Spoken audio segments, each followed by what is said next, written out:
we do know that you want to help the world be a wonderful place. And it's interesting, the more wonderful your life is, the more you desire that for everyone else as well.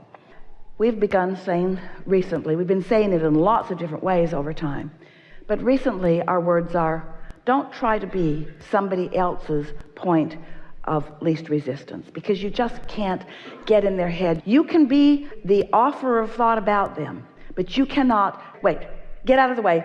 I've been thinking really good thoughts about your success, and now I need you to just lay down and go to sleep, and I'm going to be the receiver of the thoughts about you too. Oh yeah, I wished you well, and now I've received it, and now everything will go well for you. You cannot vibrate for another because you cannot think for another, but you can influence others through the clarity of your example, and you can influence a world or a situation to something that feels better by clarifying. We're reluctantly allowing Esther to choose this word because it makes you wonky, but we're going to say it. Clarifying, purifying, cleaning up your vibration about a subject. If you can just not let yourself think the thoughts that you don't want to turn to things, and if instead you can choose thoughts that you will like it when they turn to things, and if you will then do the only thing that you can do it in the early stages, because once there's momentum, the thought will have its way for you. So then you got to meditate, or you got to go to sleep. You got to do something other than allow that thought to get a hold.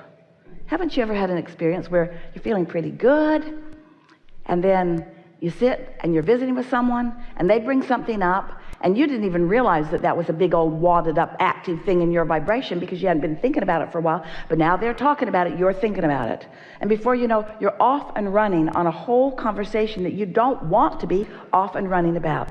This is the control that we are asking you for. In meditation the other day, Esther received a very clear statement, and she loved the way the statement unfolded in her own mind.